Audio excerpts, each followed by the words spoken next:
So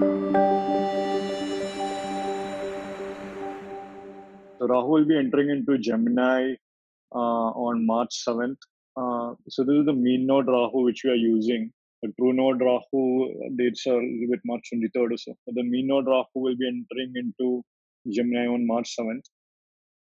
Gemini, of course, the Punarvasu path is what it will be entering in. And then it will be entering into Ardha Nakshatra on September 12th. So it's basically like, one day after 9/11, so 12th of September, that's when Ardha is going to happen. Ardha transit of Rahu. And then you have, it will be entering into Mrigashira Nakshatra, actually in May 20th of 2020, next year. So this is the wrong date. Let me just fix that up quickly. And then you have finally, it will be leaving Gemini on September 23rd of 2020, which is next year. That's what will happen. So these are the specific dates when the nakshatras will be activated by Rahu in different manner. And each of these nakshatras will be triggering Rahu's energies in Gemini in very specific ways, which I'll just briefly talk about before we get into houses. So, for instance, Rahu transit through Punarvasu Nakshatra, which already began through Cancer path of Punarvasu, just barely a couple of months ago. Will continue forth into Punarvasu Pada 3. And this will be the time period when we will be going back home. There'll be a lot of innovation in technologies, a lot of interest in, continuing with old philosophies, old teachers, old pattern of events could be repeating, meeting with old friends, a lot of reunions. Things like that can be happening again in Punarvasu. We made a long video about Rahu transit through Punarvasu, earlier in this channel. So that's for reference for sure. Rahu will be entering into Ardra Nakshatra, which can be kind of an intense transformatory experience, because Ardra Nakshatra is associated with Shiva, and he is the Trimurti associated with destruction. So Ardha Nakshatra can bring in a lot of energies of transformation in terms of destroying the energies that are hindering one's spiritual progress. So that kind of transformation is very intense with Ardha, and we have to remember the symbol for Ardha Nakshatra is actually a diamond. It's also having a skull as a symbol. A diamond is also a symbol. So a lot of diamond-like formation process will be released, into our own lives, into the world. So diamond is formed only after a lot of pressure, and so there might be chances of intense pressure-like situations coming up. But then that pressure will eventually forge the world or yourself into the diamond kind of experience. So this is a very important time period to ensure that you have protected all your passwords, watch out for hackers. A lot of hacking kind of thing can happen when Rahu is transiting through Ardra. So that you have your passport, all immigration documents set up, things like that. This can also be a time when a lot of important themes of I would say, again, the teams of migration or teams of like foreigners, some teams of refugees can also come up. Now, Ardra is also, you have to remember when Ardra is activated, there is also the nakshatra which is connected with poison. The symbol of poison is skull and two tons. So skull is actually a symbol of Ardha Nakshatra also, as I just mentioned. So also a simple time period to watch out for food poisoning in your own life. Just ensure that you are not consuming poison and things like that. So just be careful about the food that you eat, things like that. And then, of course, it's going. Rahu will be in Ardra from September through the end of the year, and will be leaving Ardra in May 20th of next year. It will be entering into Mrigashira Nakshatra. Now, Mrigashira Nakshatra is a very search oriented nakshatra. A lot of searching will be there, a lot of spiritual searching will be triggered. Ardha Nakshatra will definitely create a lot of saints, or a lot of Rudra like figures can come into prominence during that time. But at the same time, Mrigashira Nakshatra will be a time period when a lot of party people will suddenly, be triggered into spirituality. Like people who have been alcoholics, a lot of fashionistas, those kind of things will come into picture. Now, Mrigashira is also a nakshatra ruled by Soma, the symbol of which is a deer head. So deer, a lot of themes about deers come out. Could be that you might, a lot of searching can happen. Now, what's interesting about searching star is that do you think that you might potentially expect something to do with Google or search engines or something like that? Some some big transformation at Google is something I might think potentially possible. Because the searching algorithm now. But definitely a lot of spiritual search can be triggered. Marisha, it's kind of interesting that Dr. Pai also mentioned the Drakana was that of a woman with needles. So I would say that needles in this day and age can also be like tattoos. So potentially more people would be more tattoos and stuff like that. And it's also a Mars rule nakshatra Mrigashira. So that can also trigger that. Mrigashira, the animal is also snakes. So definitely I would say a lot of energies around snakes can also be happening. A lot more visitations of snakes, things like that happening. Those kind of things. And then finally, Rahu will be leaving Gemini on September 23rd of next year. So basically, about around 1.5 years, it will be leaving Gemini. These nakshatras will be adding the flavor of Gemini itself. Definitely a lot of technological breakthroughs will come up. A lot of communication breakthroughs will come up. Innovative ideas will also come up. Also, a lot of very innovative. You expect a lot of events around the social media kind of things also, in my opinion, because Ardra Nakshatra is also very social media kind of nakshatra. A lot of bloggers will come up. A lot more people will be taking writing as a hobby, things like that. A lot of traveling also, a lot of interest in traveling, and a lot of hobbies, and more you can almost expect an explosion of online classes also, like people taking up a lot of classes, things of that nature also. Yeah, Dr. Pai, would you like to add anything more on these specific nakshatras before to the houses and things like that for each ascendant? Yeah, I think, as you mentioned, Google and all these search engines, there might be something to do with artificial intelligence, because we are talking about Mrigashira can also bring in a lot of technocrats, new age billionaires can be formed, just like we had Facebook. And let's not forget, when I was looking at these dates, whenever Rahu is going to enter into Ardra Nakshatra, the fourth pada, it's on the 12th of September 2019.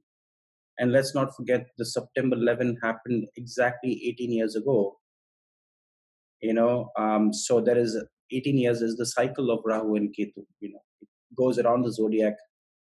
So maybe Rahu and Ketu were around the same time whenever the September 11 attacks happened. So I'm not saying that we can expect anything else now this time, but I think we've come one full cycle. Also, what Sandeep was mentioning was about there could also be a sense of lot of transformation that people will feel when they go through Mrigashira Nakshatra, because it's also about hormonal changes. When Rahu comes into Mrigashira, I've seen, because if you know the antlers of the deers, they fall off after after the mating season. So it has something to do with hormonal changes with the stag is going through. So Rahu can actually bring in some element of new form of anxiety and new forms of lifestyle related ailments, which can have an impact on the hormones and different types of hormones, including the hypothalamus. What I feel, because again ruled by Mars. So I think people have to watch out for lifestyle related elements that will be more prevalent during that time. Also, what I would say is many people might also feel a little bit lost when Rahu transits Mrigashira, because you have no sense of direction. When Rahu is moving there, it can take you into various forms, various directions. It can also take you into very serene environments as well, for a frequent travel to serene environment. And also what I would like to say is people might suddenly take up more interest in gardening, I would say. And also very keen interest during that period with when it moves through Ardra and especially Mrigashira. Why? Because Rahu comes from the lineage of Paitinasha Rishi. Now, Paitinasha has also been referenced in Rig Veda. Now, Paitinasha is the sage who gave us Upa Smriti. Upasmriti means it's the cosmic laws.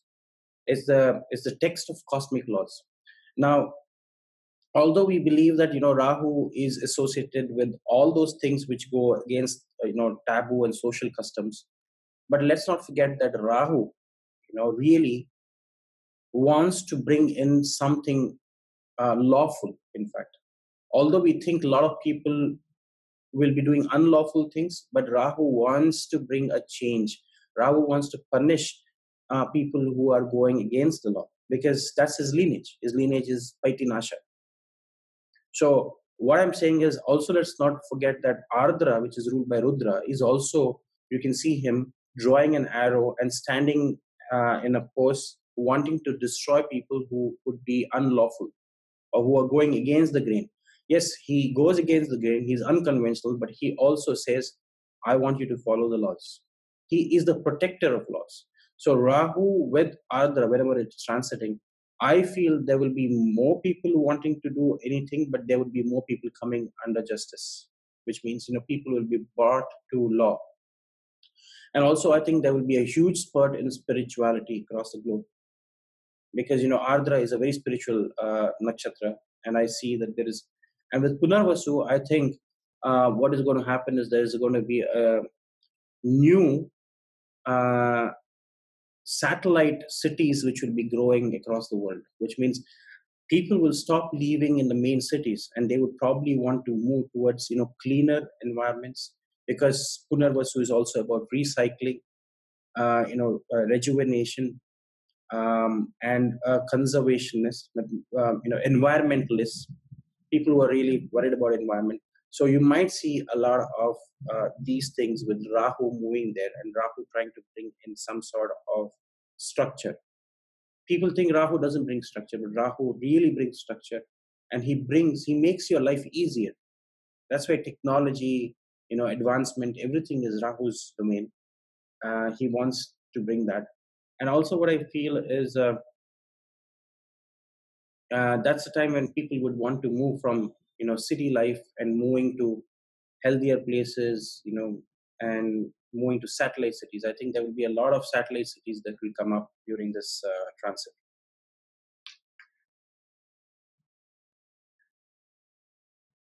So, Sandeep, you can. Yeah, it's a very interesting point you mentioned about Punwasu and satellite cities for sure. Also, yeah, I think one thing which can be said also is that there'll be a lot of teams of coming back home. So, like if you have been abroad for a long time, you might actually end up coming back to India. Like depending upon the planets you have, you might come back to India, or you might come back to your homeland, and some kind of visiting again might be a big team. And this can be a time people will be going through intense restarts in their life, because Punrasu is a nakshatra who restarts as well. So because you might begin again, or having a new sense of renewal or inspiration, something like that is very much possible here. Also, it's the thing about Punrasu is that we have to remember a lot of story about going all the way to Lanka and coming back to Ayodhya. So the Diwali of Punrasu Nakshatra would be a very important time. Should that be a thing, or Ram Jayanti, Ram Navami, or something like that, just because of association of Ram there. It's also interesting, just the fact that when Rahu will be in the next, I would say that Rahu being in Ardra, the next year's Shivratri would be a very important time period, because the sun will be in trilat with respect to Rahu. Rahu's in Ardra, and right now Shivratri is going to have this week, I believe. So that's like Mahashivratri. But next year's Shivratri will be a very important time period for sure. I just want to add one simple point before we go into ascendants, is that if when Rahu is in Ardra, it's a great time period to visit any kind of Shiva temples, especially any kind of Jyotirlinga temples or any kind of Shiva temples for sure. That's a great time. A great time to worship Shiva through, Rudra Chamak, Rudra Ashtagam, or chanting Sri Rudram. Now with Punrasu, it's a great time to Shiva as well, but it's also a greater time to worship Lord Ram, or chanting Ram's name repeatedly, or chanting any mantras repeatedly, or any kind of repetitive mantras you would like to chant. So Punarvasu natives might think the same thing over and over again. They have the tendency there. So instead of thinking the same rote thought, you can chant a mantra, which will actually be more spiritually purifying. With Mrigashira, I would say definitely there's a lot of searching, so a lot of searching for spouses or searching that kind of thing. If you have a visa, that kind of thing can be triggered.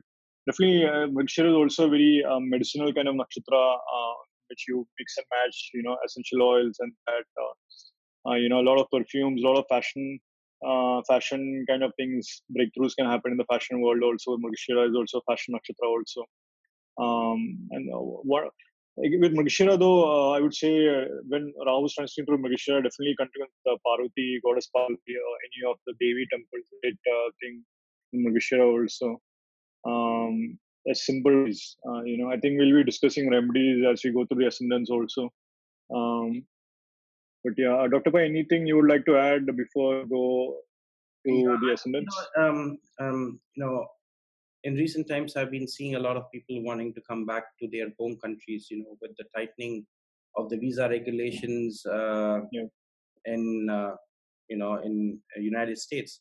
Maybe Punarvasu and Rahu entering there in Gemini might also facilitate that for them. Yep. So just 1 second. Yeah, that's I'll just pick the pick. You can carry. Okay. We'll move over into the next. We'll actually begin to go over Rahu's transit, what actually this transit means for each of the ascendants. So the first ascendant which we'll cover is Rahu's transit through Gemini for Aries ascendant. Now for Aries ascendant, you can see is that when if you make Aries as the ascendant, Rahu is transiting through the third house from Aries ascendant. So now third house is the house of courage. Third house is the house of bravery. Third house is also the house of short distance traveling and communication. So definitely you'll find the Aries ascendant natives involved in a lot more courageous activities, a lot more hobbies might come up, a lot more communication can come up. At the same time, Ketu is also transiting through Sagittarius. Now, Ketu transit through Sagittarius can also trigger a lot of connection with old pilgrimage places, very ancient pilgrimage places also, as ninth house and Aries ascendant. Whereas Rahu again transiting through third house can also, third house is also the house of own business or entrepreneurship as well. So entrepreneurs have a strong third house in general. So like Rahu transit through third house can trigger a lot of entrepreneurship, since Rahu is considered a good place in Gemini also. And it's also the 11th lord through third house. So a lot of desires can be activated. Those are two houses being activated by Rahu's transit through third house. A lot of writing can come out. A lot of blogs can come out. A lot of people will be involved in writing. You can expect a lot more people to come out or be more active on social media. You can expect more social media kind of revolutions happening. We had the Me Too movement, and before now this is a lot more of social media becoming more prevalent. Right now. So like expect more activities on your WhatsApp groups or stuff like that. It's a typical thing that you could expect during this time. Aries, isn't it, for sure? Now with Ketu transit over ninth house, one thing for sure is like definitely it's a great time to visit your Kuldevata temples, so temples connected with your ancestors. So if Ketu, we have to remember Saturn is also the right now in ninth. So many astrologers, kind of making it a big fearful time right now. Just the Saturn transit, Ketu, Mars going to be there close to Rahu in eclipse time for sure. Definitely, there is a lot of intense energies happening for sure. How it will play out will depend upon your own personal chart and your own dashas and things like that also. But in general, a simple remedy when Saturn is transiting very close to Ketu is to worship Ganesha or to serve Ganesha, or to serve your ancestors, to literally become a servant to them, and to serve Ganesha is thing as literally clean Ganesha statues, making sure there are no cobwebs around him, or even to serve food to him. So like literally being a servant to him, make food for Ganesha, give him food on a daily basis. Do that, and then there won't be any kind of problem that you might expect with Saturn Ketu. Same thing can also be done with your ancestors also. usually in Indian traditions, they offer um, you honor your ancestors on new moon days. But say you are having going through a difficult time period, I even recommend these natives to go through offer ancestors on almost daily food. Say you have planets in Mula or Ramaga or something like that, and ancestors is very very good for you. But say you have planets in Sagittarius and Saturn, Ketu's effect is actually becoming strong. To you can actually connect with your ancestors on a regular basis or become a servant to them, and then most of the Saturn Ketu karmas can be more or less released for sure. Yeah, but that's one thing I just want to say. Definitely visiting your ancestral temple or Ganesh temple is great during for Aries ascendant. Definitely watch shoes with your father or father also, because Ketu is connected with some kind of past life karmas coming up. So it's kind of important to understand the past life karma, and you needn't wrap what is happening around your personal life also. It's very important also. Um, yeah, that's what I have, Dr. Pai. What would you like to add? Yeah, I think you covered most of the points. Of course, I would say, for Aries ascendant, they have to also watch out about their shoulder and the neck region. If there is any, pain or anything that they need to release, that then they should really go and get the treatment done, because the first indication of pain in the neck means there is some problem, because the third house also is associated with the neck and the shoulder region. And let us not forget that whenever Rahu is transiting into Ardra, the other name for Ardra is Bahu. Bahu means the shoulders again. So, you have to be careful if there is any shoulder injury or something, don't take it easily, because Rahu doesn't give you a clear indication or a diagnosis. So you definitely have to go and get it done. Also, because it is controlled by the throat region, which Santip also mentioned, it's the poison of Shiva was kept in the throat. So anything with, hyperthyroidism, or, anything related to thyroid region, especially with communication, so all of these areas will definitely be very, very important. Another thing, Uttar Kalamrita also says the third house is also associated with this part of the finger. Okay.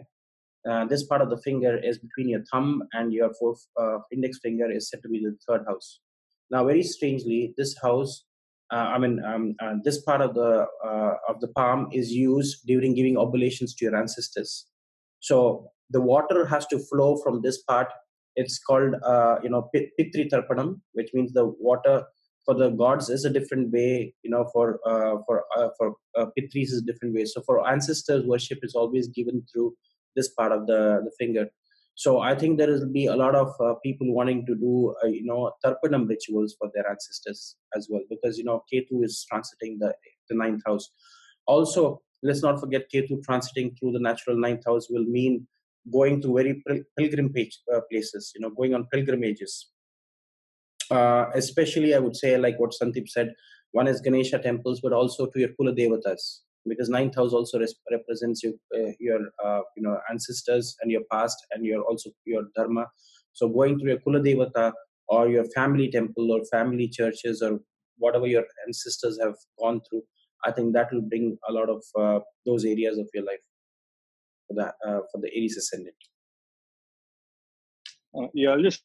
It's very interesting. You mentioned the hand portion, Dr. Pai. It's very interesting because of that. In fact, that's one thing I can recommend as a remedy for Aries ascendant to do almost a daily Pitru Tarpan ritual in which you're offering something for your ancestors.